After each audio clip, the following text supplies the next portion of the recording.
Apabila dituduh di mahkamah, sebagaimana biasa yang disebut juga oleh YB Puchong adalah peranan peguam yang mewakili seseorang tertuduh membuat surat yang dipanggil surat representasi kepada pihak pendakwa raya. Untuk pendakwa raya di bawah perkara 145 fasa 3 perlembagaan, pendakwa raya mempunyai kuasa untuk sama ada memulakan kes, menjalankan kes ataupun untuk memberhentikan apa-apa prosiding. Ini adalah kuasa mutlak ataupun kuasa budi bicara yang amat luas kepada peguam negara, satu orang saja.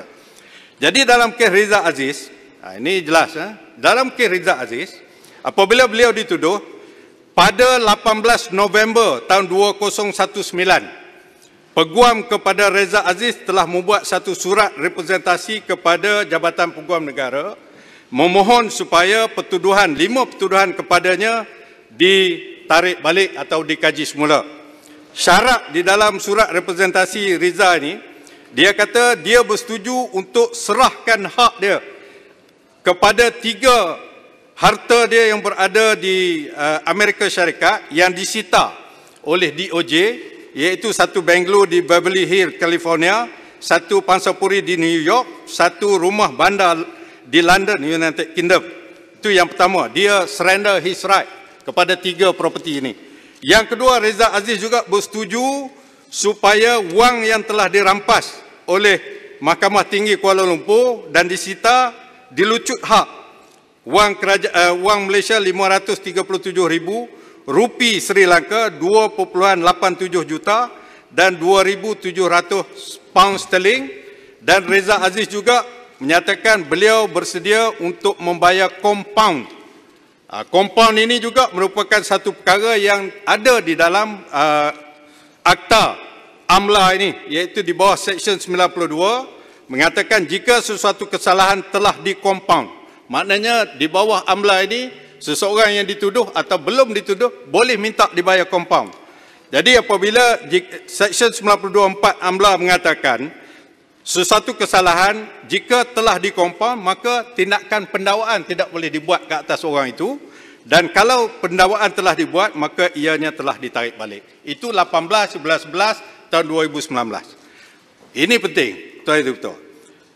Satu hari selepas Peguam Reza Aziz ini membuat representasi kepada AG pada 19 hari bulan November tahun 2019, Peguam Negara pada masa itu, iaitu Tan Sri Tommy Thomas, telah meneliti surat representasi ini. Setelah dia meneliti surat ini, Tuan Ketua, Tan Sri Tommy Thomas sebagai Peguam Negara telah membuat satu nota tulisan tangan berwarna dakwat berwarna merah di atas tanah tersebut, di atas surat tersebut. Saya baca, ini adalah kopi sebenar. Surat ini ditujukan kepada seorang yang bernama Ram. Semua orang kenal. Ram, in the light, dalam bahasa Inggeris, Ram, in the light of the statements in paragraph 5.10, 5.14, 5.15, 5.18 and 5.19. Ini penting. I am prepared to consider this representation. Ini Tommy Thomas. Ya, nanti dulu. Paragraph 5.20 contains the terms of the proposed settlement. I await your advice. Ditandatangani TT 1911 Attorney General with the rubber stamp here. Ini ada di dalam surat representasi yang telah dihantar oleh peguam kepada Reza Aziz kepada Peguam Negara. Dengan kata lain, maknanya apa tuan-tuan, ahli-ahli yang berhormat sekalian, ialah Peguam Negara pada asasnya telah bersetuju kes Reza Aziz ini dibenarkan, dikompaunkan dan diselesaikan tanpa melalui pendakwaan. Itu yang penting.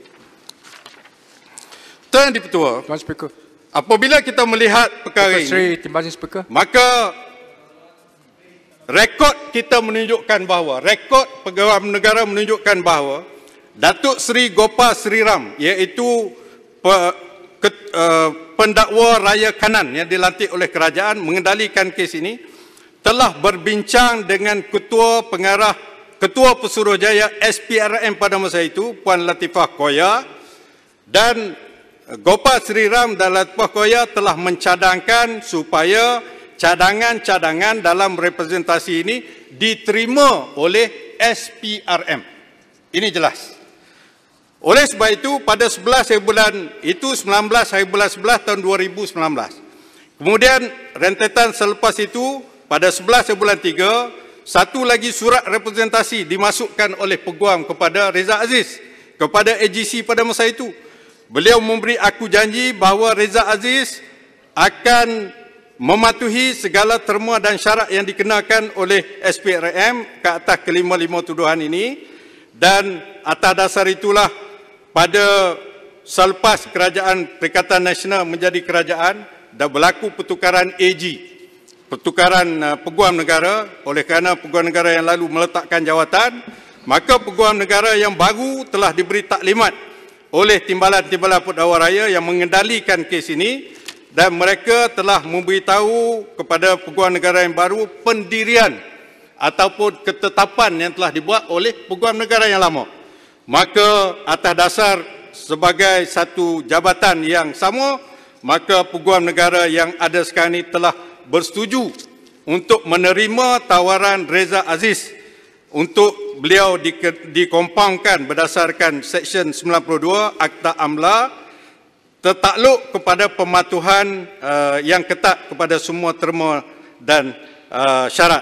Oleh sebab itulah pada 16 hari bulan 4 2020, SPRM telah beritahu kepada Peguam Reza Aziz bahawa pendakwa raya bersedia untuk memohon supaya kes Reza Aziz ini diberikan perintah pelepasan tanpa pembebasan ataupun discharge not amounting to acquittal, sebagaimana yang diketahui oleh semua pihak-pihak yang kita semua tahu. Jadi atas dasar itulah ianya berlaku, Reza Aziz telah dilepas tapi tidak dibebaskan daripada kelima-lima tuduhan ini, sementara untuk menunggu beliau memenuhi segala syarat-syarat dan juga ketetapan yang telah disebutkan. Pang nak tanya? Pang tak cakap dulu. Saya ada. Boleh lah. Okay, terima kasih. Terima kasih kepada Puan Speaker. Terima kasih kepada Yang Berhormat Kelantan. Yang Berhormat Ketua Baru dan juga Menteri. Relax. Okey. Yang Berhormat, saya nak tanyalah.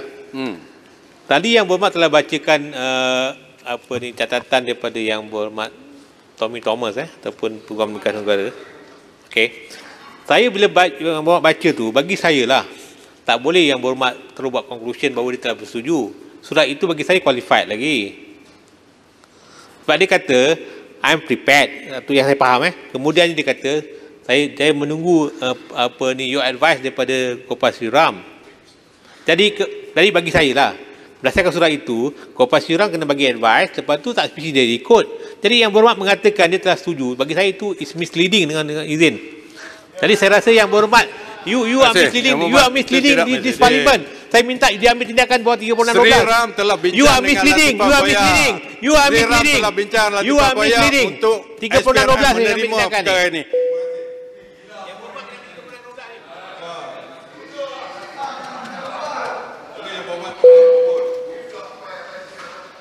Okey, berdasarkan kepada perkara ini, Tuan Ketua, kes Reza Aziz ini adalah satu kes yang diputuskan oleh mahkamah berdasarkan kepada peruntukan undang-undang. Sepang ke siapa pun takkan nak challenge. Ini undang-undang yang telah diluluskan pada tahun 2001. Siapa Perdana Menteri pada masa itu? Langkawi pada masa itu. Menjadi Perdana Menteri meluluskan Akta Amla ini.